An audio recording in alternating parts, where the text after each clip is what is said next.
soon everybody's got their bikes up and nobody's complained, right? So it's that whole thing of trying stuff and ask forgiveness, you know, instead of asking permission. It's the way people come up with new ideas. IDEO has such a reputation for innovation that client companies are increasingly asking Dave not just for new products, but also to remake their corporate cultures. You may be looking at the workplace of the future here. It's one thing to be able to do a product once in a while, but if you can build a culture and a process where you routinely come up with great ideas, that's what the companies really want.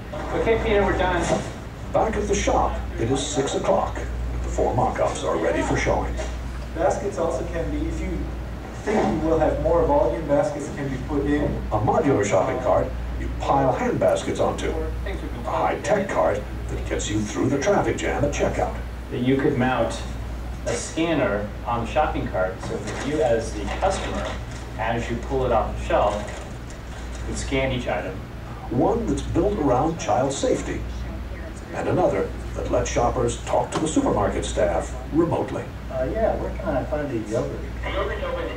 But the adults, again, decide more work needs to be done before the mock-ups can be combined into one last prototype. Why don't we have all the carts come up here for a second? I think you take a piece of each one of these ideas and kind of back it off a little bit and then put it in the, design. The design is still not there, but there's another motto at IDEO: fail often in order to succeed sooner. And some of the team will be up half the night trying to put together a design that finally does work.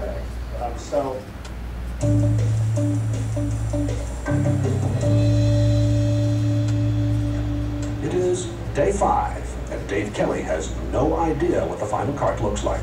Only the team does. If they kind of got their heads down, they don't look at me, I'm nervous. You know, if they say, wait till you see it, then I know we're in good shape. So I'm getting wait until you see it. I think that'll be good. There it is!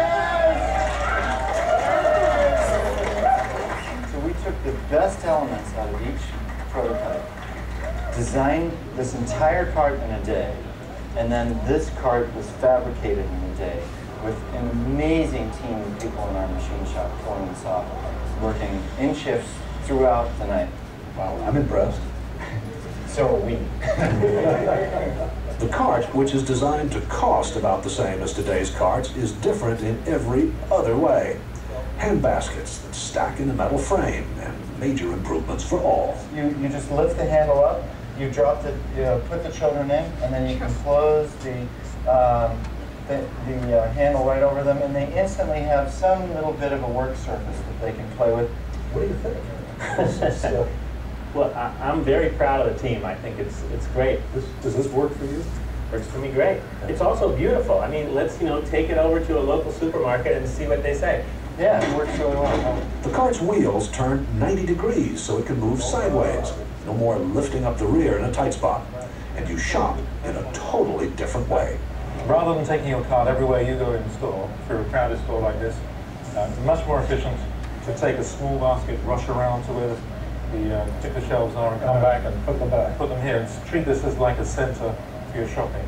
And with a high-tech scanner, so that in the future you skip the checkout traffic jam. Here's how you would scan an item. You reach over and pick up anything like the salad dressing, and I would scan it. If I want to accept that item, I would just press plus and then drop it in my basket.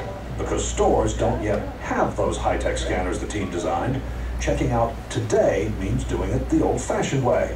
But the bags are hung on hooks on the cart's frame. Remember, there is no basket here. Why get rid of the big basket? The basket is tyranny.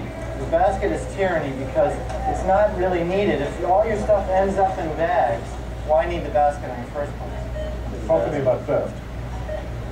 There's no value in this cart without the basket because you can't carry anything in it. It's useless to anybody. You can't use it as a barbecue. So it's not going to get stolen. That's right. So this ought to appeal to store owners. Yes. I love it. I think it looks great. At first, I was a little shocked, but I think you have some fantastic ideas here. It needs a little refining, but I think that it's great. I mean, we would want them. It makes us feel great. And she also gave us some really good comments about how we can make this thing better. Just wherever you are, look around. The only thing that's not designed by somebody you like is nature. So the trees are not designed by us, but everything you see, every light fitting, every flower vase, every scale, every stand for fruit, Everything is designed, has to go through this kind of process. And they can do a better or worse job of innovating or improving, but everything is designed, has to go through this process. It wasn't this effortless, oh my God, so that's how it works, that I saw there. It was actually hard work. It's a lot of hard work. We all love it, so it doesn't look like it's hard work, but it's a lot of hours. A lot of hours. Also, an open mind, a boss who demands fresh ideas be quirky and clash with his,